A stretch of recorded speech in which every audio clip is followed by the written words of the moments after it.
Well, Lucas, we're in the dog days of summer, and Kyle Dubas has been really busy. What has been your early take on some of his summer transactions? Yeah, it's been great so far. I almost don't even want to say there's going to be a dog days of the summer because I feel like he's still going to be so busy even the remaining months of summer. But for what he's done so far, I give it an A plus. Yeah, most definitely. When we looked into this offseason after another tough early playoff exit, everyone was talking about the cap and what the Leafs could do with Zaitsev and Marlowe and some of the other dead money contracts. And here we are, what, almost a week and a half from the draft and then the opening of free agency. And the Leafs have a little bit of cap flexibility this year and a lot of cap flexibility going into the following seasons and the seasons after. So, let's quickly start off with, I guess, the Patrick Marlowe trade, which happened on the draft floor. What one? Well, what he did there was unbelievable. I no short of a miracle almost. I know he had to give up the first, which kind of sucked, but at the end of the day, it's probably going to be a late first. Who knows how far they go? Could be a almost a 31st, right? Um, he had to do what he had to do. I think the salary cap's more important than that pick right now, especially because their window is within the next 3 to 4 years. They still have a very, very, very good prospect pool. Their depth is unbelievable. First pick means nothing to me. The cap means more, and the money means more. So it sucked that we had to get rid of Marlowe, but hockey is a business, and he did a great job there. Oh, most definitely. I think the city of Toronto, Leafs Nation, definitely owes a huge debt of gratitude to, Patrick Marleau, what he's meant to, helping to groom, the future stars of the Maple Leafs. Kind of, watching his relationship with Mitch Marner and Austin Matthews and, just having that stability in the dressing room, really meant a lot. And, we definitely owe him. But like you said, the business of hockey really catches up. And, when we're staring down, a cap crunch coming into this summer, we're looking at a 40-year-old player earning over $6 million. There needed to be that type of transaction. As much as it hurt emotionally, from the business standpoint, it had to be done. And when you look at a late round, first round pick, like you mentioned, where we assume the Leafs were going to end up drafting anyways, it ends up being very similar to value to like an early second round to mid second round pick, anyways. I can understand if the Leafs completely crap out and they end up in a lottery, which we all doubt. That would be a complete doomsday scenario Which is where it would be protected a though. lottery pick, but it is It is protected. So, protected. so then, there's really nothing lost at this point, and we needed that cap space to re-up both Kapanen and Johnson. So essentially, we traded the first round pick and Patrick Marlowe for a bunch of cap space and Kapanen and Johnson. So, check mark A plus on that transaction. No doubt, the deal was unbelievable for both of them. Actually, it was a fair price and fair term. You really can't be mad at it. It really does prove the fact that their window is now within the next 3 to 4 years, solely because the contracts are in their favor right now. Who knows? Kapanen and Janssen could be 25 plus goal scorers. Janssen's proved that he very well could be. So that contract might get richer in 3 years, but as of now, I love what he did, and what he did wasn't very necessary. Most definitely, most definitely. And then, not too long after that came the Zaitsev trade a week later on July 1st.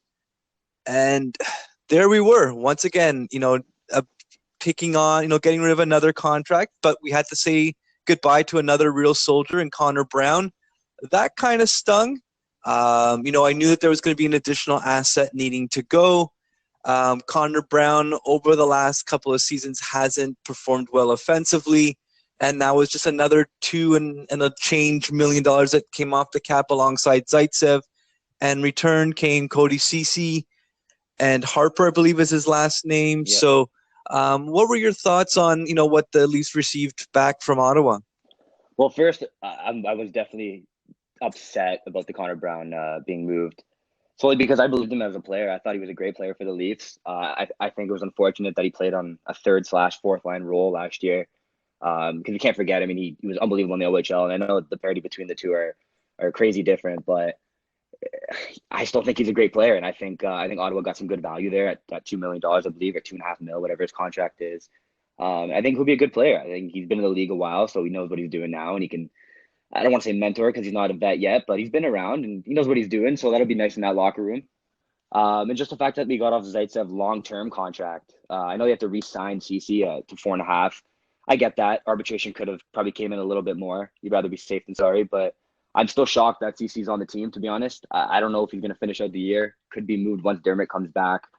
He definitely won't re-sign unless it's under 4. I can't see the reason for them to re-sign him, especially with other contracts that are coming up. But for what it was worth, I think it was a great deal. It sucks we got rid of Brown, but we got rid of the long-term bad contract in Zaitsev. And I still think Zaitsev will be okay for Ottawa. I think the spotlight was on him too much here, and his mistakes were noted a little too much. I think he'll go under the radar in Ottawa a little bit, and he might fit in there with Shabbat. Yeah, most definitely.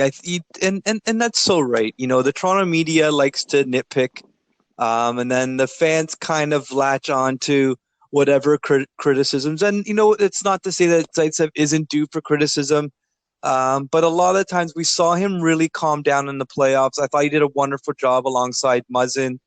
Maybe if we had seen more of that type of play throughout the year, maybe we wouldn't be looking at trading him and dumping that salary. But with so many young defensemen in the system, like a Borgman and Liljegren and Sandin, having that heavy contract moving forward and that roster spot essentially taken just didn't make sense. And you know what? You're right. CC on a 1 year allows the Leafs some flexibility that way. It allows Sandin and Liljegren 1 more year of development on the Marlies, which is never a bad thing. I'd rather have them learn playing 80 games and into the playoffs in the AHL than potentially spending some time in the press box where maybe Coach Babcock is a little bit harder on the youngsters. So I'd rather have them playing and developing there and then coming up when they are over ripened and ready to go. Yeah, no doubt. That's I'm going to assume that's going to be the plan. So the CC 1 year deal, no harm, no foul. Could he be better than Zaitsev? Very possibly. Could he be worse? Who knows? He was also in a bad market there in Ottawa, and he wasn't playing with the most talented players there. So a change of pace, change of scenery for both these guys, it could work wonders. Most definitely. And then came the shocker, the Nasim Qadri trade. What were your thoughts when you first started seeing the details drip, on social media? I didn't want to believe it. I truly didn't. I'm a big Qadri guy. He was one of my favorite players. From him being drafted from London, he was always one of my favorite. I think because he resembled so much of what the past Leafs represented, just in that hardworking, not scared to play the body, can score goals, has a little flair to his game. It was awesome watching him play. And then Babcock came and his role changed a little bit. And that first year under him, with when Matthews was a rookie and all those guys were rookies, he played great. Just a great third line center. And I thought he was going to be the third line center of the future, but I guess his contract did become a little too rich. And the deal they got for him, honestly, it makes sense. Just sucks to see him go. He was such a soldier here for all those bad years, all those bad coaches, and just sucked to see him go. Oh, most definitely. And two, I think, knowing that he's going to be playing a second line center role in Colorado, is a definite tip of the hat to him and what he's capable of doing. I just saw that once they signed Tavares, he kind of lost his role. Kadri's always great when, you give him a task and he always excelled at it. But I think, once Tavares came in and I think he saw himself behind Matthews, kind of lost that role. Then even this year, I think he had, a lot of changing up of wingers and, Yeah. things just weren't settled around him. And and you said all the right points, all his years here in Toronto, he was a real soldier. He could have quit on us, could have asked to be traded, never did. Went through one major failed rebuild, only to, stay and watch another one take off. And then here we are. Who could have imagined that we would have signed John Tavares last year? Yeah. And, like I said, that's the biggest thing I can say is, thank you, Nas. Very grateful for his time here. And, I want to see him excel. And like I said in our last blog, give us some help, but just not too much of it when you play us, this upcoming season. But I do wish him all the best. But the return is phenomenal. Another top defenseman in Tyson Barrie. Kerfoot might be the surprise of the deal.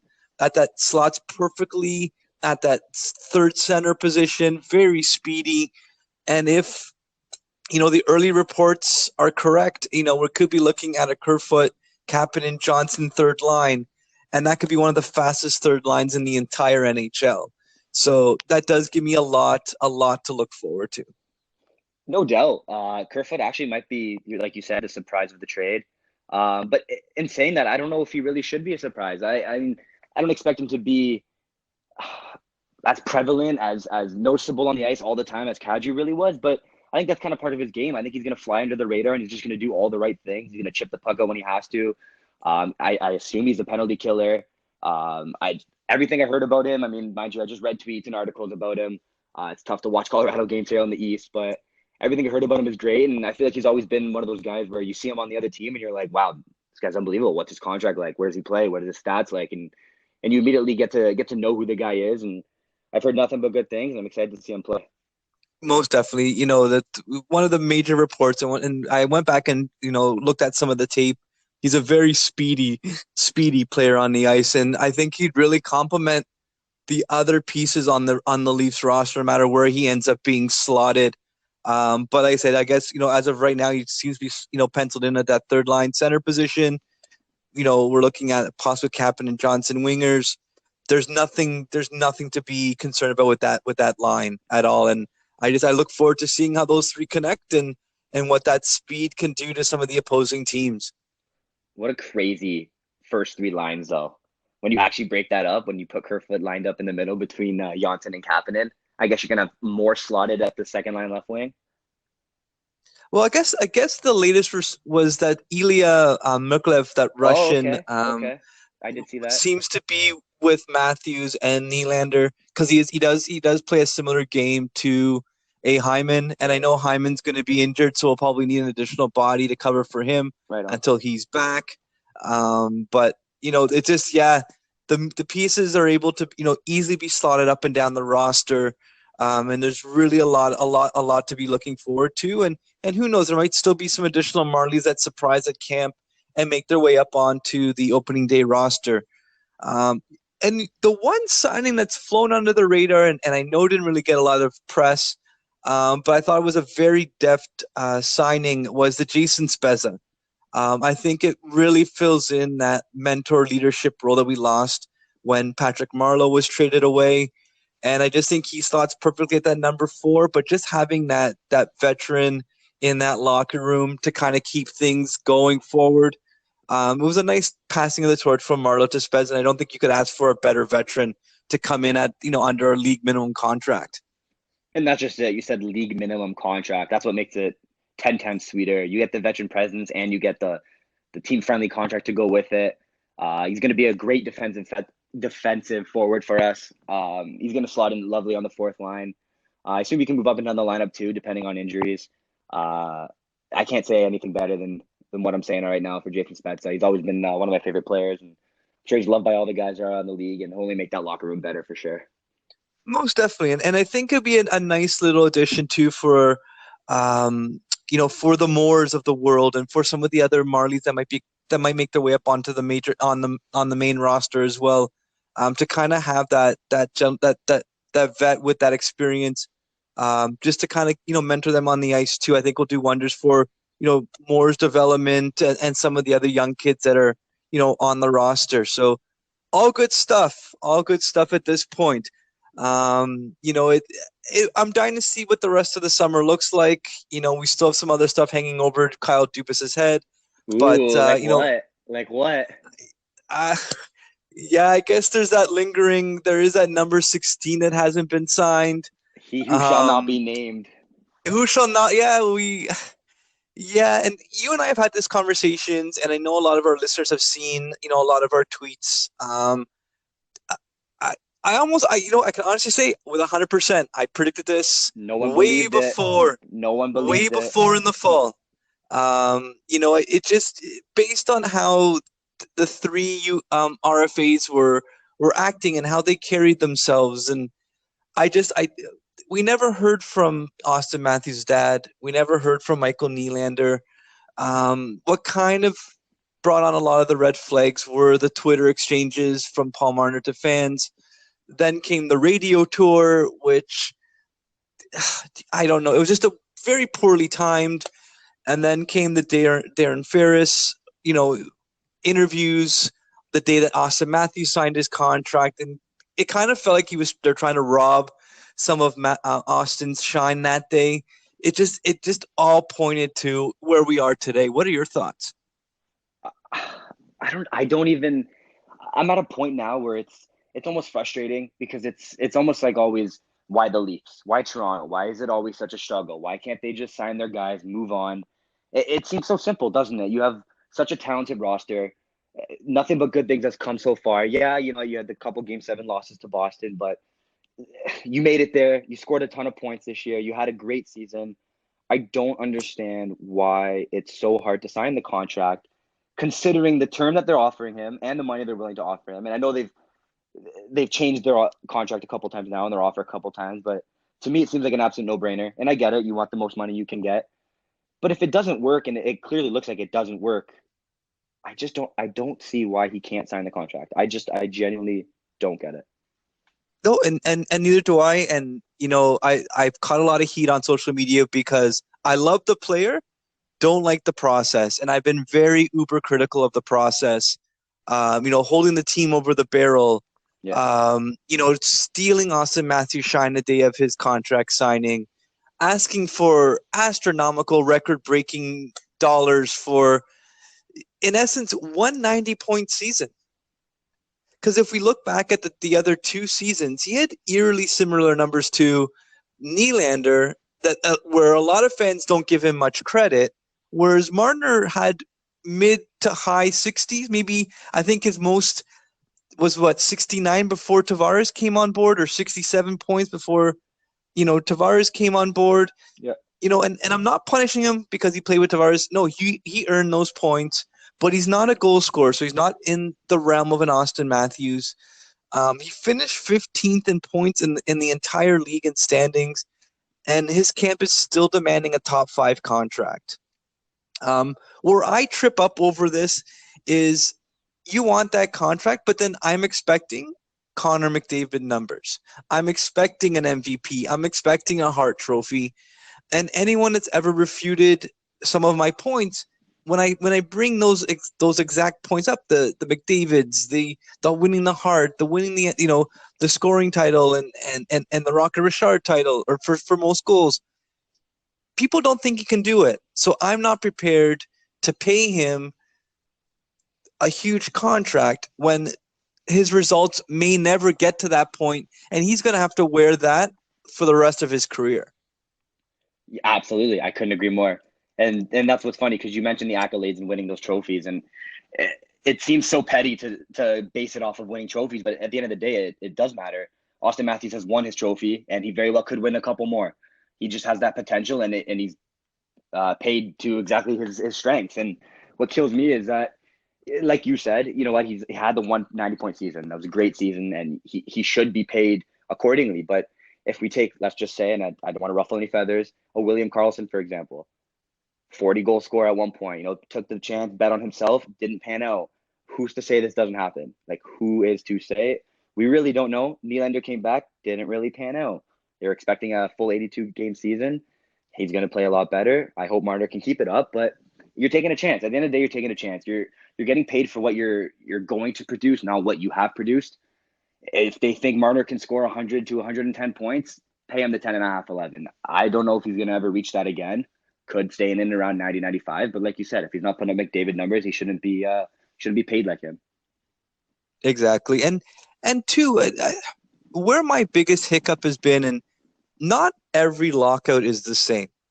And a lot of people like to say, oh, now we've seen Nylander, now we've seen Marner both hold out. Well, no, they're not the same scenario. Yeah. If we take what we know, what was reported in the Nylander negotiations, the team started at 5 and didn't come up until almost December in their contract offer. This situation is the team wants to pay him what he's worth. Yeah. They've come down in the years to make it work. And we're still not at a resolution. Whereas with Nylander, he wants to play in Toronto. He just didn't want a contract that he signed off on it, and then he would be easily traded. Yeah. You know, I I never understood the anger towards a player that wants to be here, that legitimately wants to spend, four or five, the rest of his career here. And we look at another person that it's strictly numbers. We're strictly talking dollars. It's not that no one's ever appreciated Mitch. He's always been on the top power play. Always had more ice time given to him, then to Nylander, then even to Matthews in their first couple of years. How much more appreciation is his camp looking for? That's the part that really confuses me, and that's the part that I think I'm at a point where sign him, trade him, just get me an asset back that we don't have to deal with this. Well, you said that right. I don't want to say I'm hoping for an offer sheet. I want Mitch back. I want him signed to a good contract. I'm not willing to overpay him. If an offer sheet comes in and they get 4 first-round picks, hey, that's a ton of first-round picks, a ton of cap space. They can really do some damage on the back end, even on the front end. They can even sign another forward who's not as expensive. They can sign 2 players with the money Mitch wants. Realistically, I said it before, I think it's a win-win for Toronto either way. I just hope he doesn't hold out and doesn't attend training camp, which I don't think it's going to get to that point, but who knows? Yeah, and that's the whole point is, and the way I look at it is I can really enjoy watching the player and not like the process, like I said earlier. And I love Mitch. I want him to stay. I'm really not liking this process. I don't like the leaks. I don't like the constant need for attention. And we had gone a couple weeks where we hadn't heard anything from the media. It almost has felt that the entire city was wrapped around Kawhi Leonard and where Kawhi was going.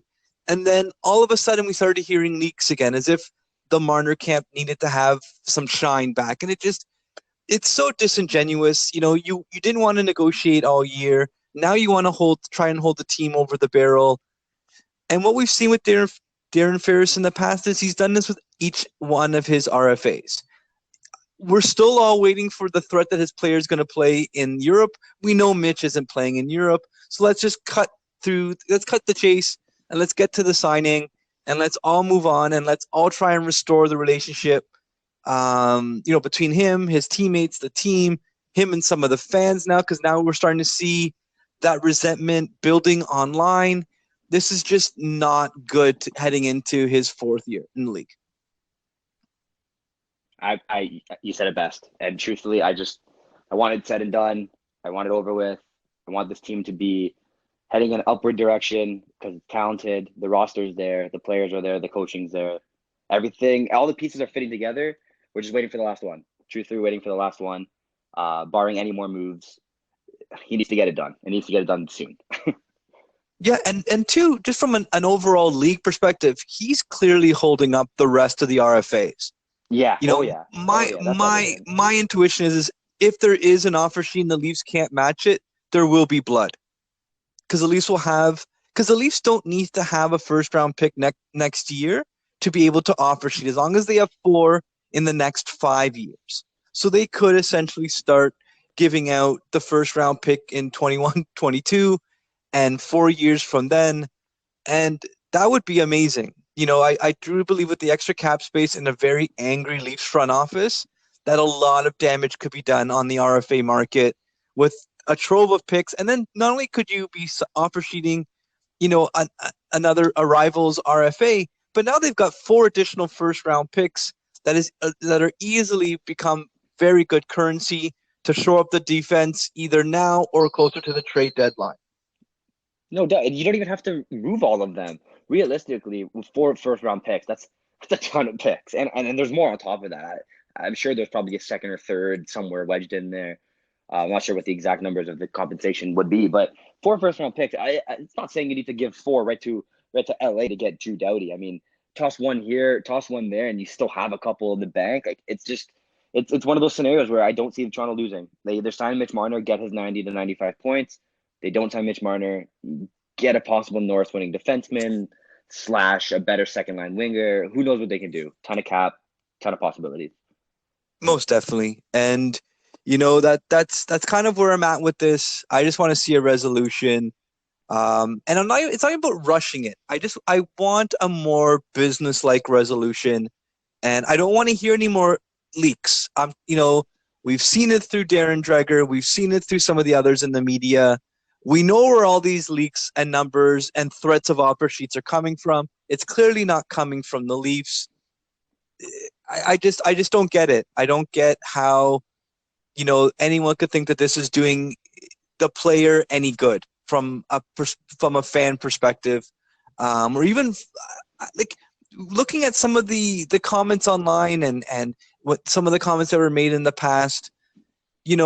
I'm wondering how he would even be received in the dressing room after some of the knocks on the Matthews and the Nylanders and the Browns and the Hymans that have come out from his camp earlier on in the year and through exchanges from Paul and some of the fans online.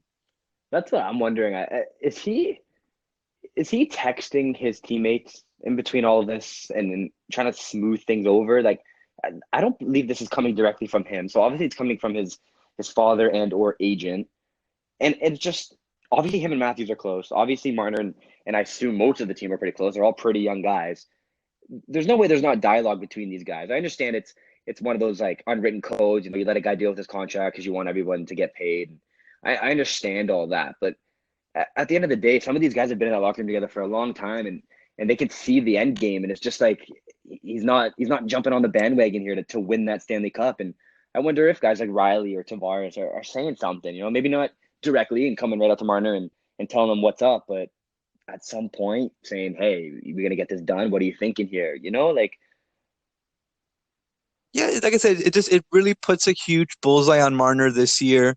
I know if he signs more than a 9.5, maybe in the 10 range, that all eyes will be on him to produce Kucherov numbers, to produce Patrick Laine style numbers, and Mikko Rantanen type numbers. And how would it look from a value perspective if Aho finishes with more points? Like Wow.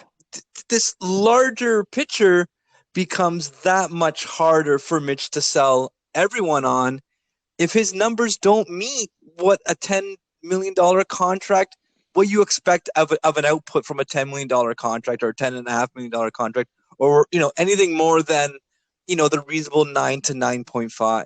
You're absolutely right.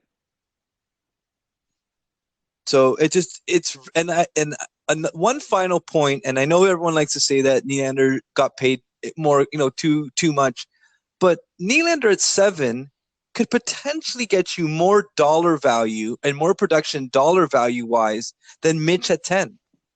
Oh, I agree. I'd be shocked if it doesn't. I truthfully would be shocked if this year it doesn't prove that the Nylander contract was a great contract indeed.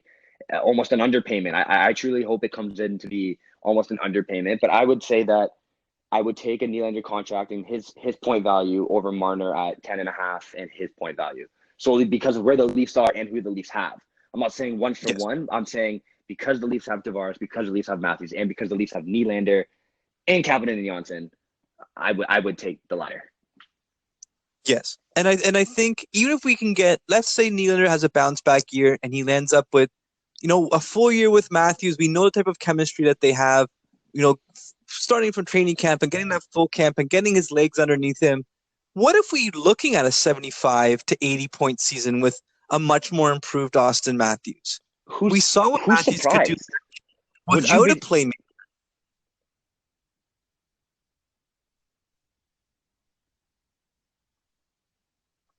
Hello, Lucas. hello, Pat? Sorry, hello. Sorry, we lost connection. You back on, Lucas? Yeah, yeah. Perfect. Sorry, you got cut off a little bit. I would just say who would be surprised though. I truly don't believe people would be surprised if he did put up 70, 75 points. Yeah, no, and I wouldn't be. And like I said, Matthews did very well without a playmaking winger.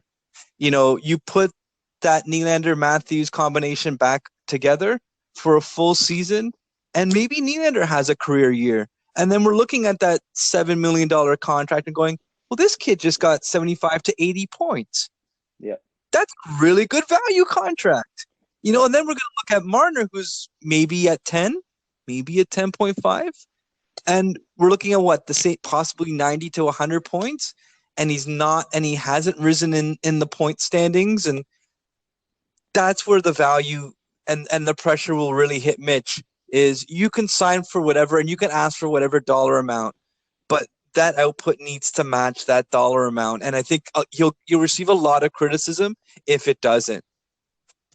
Yeah, and you made a great point there. I mean, imagine Atlanta does get 75 to 80 points and Marner stays in and around 90 to 95.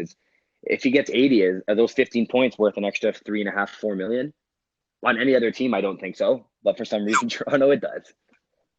It's one of those weird anomalies, and I think that if there's one thing that I'll give Mitch Marner's camp is they've really raised his value in the eyes of the fans. I think the team knows his value, but they've really risen his value when it comes to the fans, and I think that they're really leaning on that fan angst because no one wants to see Mitch just simply walk away.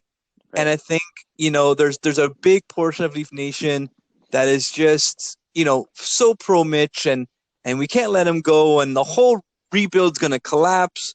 That I think that insecurity and those fears is what the camp is playing into. And there is a fairly sizable and vocal group that are in that camp that think that it's going to go completely sideways without him. And I think that that's really what they're appealing to with some of these leaks. What are your thoughts? No, I agree, but I also do think that Dubas is well beyond that point, and it's almost as if it doesn't matter. Like I said before earlier in the podcast, he's got a number in his mind, and I think he's going to stick to it, and it's going to be either sign it or we're moving you, solely because he learned from the Nylander contract. But you're right. You see it on Twitter, you see it everywhere. People truly believe Mitch should be paid whatever, handed a blank check. I'm opposite of that, completely opposed to it. I also think that these people just want to stir the pot in the sense that they want Mitch to get paid because they like Mitch because he's a Canadian boy. And I'm not bringing nationality into this. I'm just saying he's from Toronto or just outside, and it just makes sense. It makes sense to them, and I don't think they're really taking in what the salary cap is, and how it works, and what could happen in 2 years when Riley needs a pay raise, when Dermott's up next year, when we need to still re-sign Muzzin, now Barry. Like, there's so many variables that I think people don't really consider because they just want their boy to get paid, which is completely fine, which is also why they're couch GMs. Exactly. Exactly. Well, Lucas, it has been a pleasure. Thank you, everyone, for continuing to support and listen to our podcast. Lucas, do you have any final thoughts before we end today's podcast? Nothing too crazy. I just can't wait to see what Dubas does with the rest of the summer. I expect there to be a couple more moves. Everything's trending in the right direction. Sign Marner, and can't wait till September/October. Most definitely. Thanks again, Lucas, and thank you, everyone, for listening. Take care.